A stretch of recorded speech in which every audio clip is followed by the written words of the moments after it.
Jason ചാമോളപ്പിൽ നമുക്കൊപ്പം തുടരുന്നുണ്ട്. കൊടുങ്ങല്ലൂരിൽ വൻ കഞ്ചാവ് വേട്ട നടക്കുന്നു.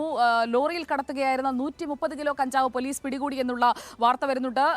ജെയ്സൺ, ഒഡീഷയിൽ നിന്ന് ഈ ലോറിയിൽ കഞ്ചാവ് രഹസ്യ അറയിലാക്കി കൊണ്ടുവന്നത് ഈ രണ്ടുപേർക്ക് വേണ്ടിയാണോ? ഇതൊരു സംഘമാണോ? എന്താണ് നമുക്ക് ഇതേക്കുറിച്ച് കിട്ടുന്ന വിവരങ്ങൾ?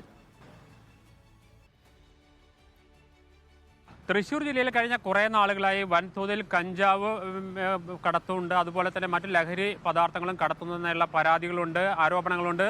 ഇതുമായി ബന്ധപ്പെട്ട നിരവധി പരിശോധനകളിൽ ലക്ഷക്കണക്കിന് കോടിക്കണക്കിന് രൂപയുടെ ലഹരി മരുന്നുകളും കഞ്ചാവും പിടികൂടുന്നുണ്ട്. ഇതിന്റെ തുടർച്ച എന്ന എണ്ണമാണ് കൊടുങ്ങല്ലൂരിൽ ഇപ്പോൾ വലിയ തോതിൽ കഞ്ചാവ് പിടികൂടിയിരിക്കുന്നത്. 130 കിലോ കഞ്ചാവാണ് ഇപ്പോൾ പിടികൂടിയിരിക്കുന്നത്. ഇതുമായി ബന്ധപ്പെട്ട് അന്തിക്കാട് സ്വദേശികളായ അനുസൽ, ശരത് എന്നിവരെ പോലീസ് അറസ്റ്റ് ചെയ്തിട്ടുണ്ട്.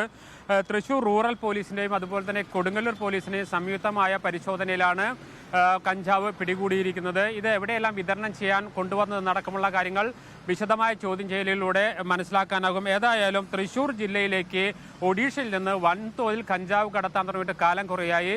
നിരവധി കേസുകൾ പിടിക്കപ്പെടുന്നുണ്ട്. പക്ഷേ പിടിക്കപ്പെടുന്നുണ്ടെങ്കിൽ പോലും കഞ്ചാവിൻ്റെ വരവ് കുറയുന്നില്ല. അതുകൊണ്ട് തന്നെയാണ് എക്സൈസും പോലീസും അതീവ ജാഗ്രതയിലാണ്. വിശദമായ പരിശോധനകൾ തുടരുന്നുണ്ട്. ഈ പരിശോധന തുടരുന്നതിനിടെയാണ് ഇപ്പോൾ രണ്ടുപേർ പിടിയിലായിരിക്കുന്നത്. സുജയ. ഓക്കെ, ജെയ്സൺ ചാമോളപ്പിലാണ് വിവരങ്ങൾ നമുക്ക് നൽകിക്കൊണ്ടിരിക്കുന്നത്. ഇപ്പോൾ സമയം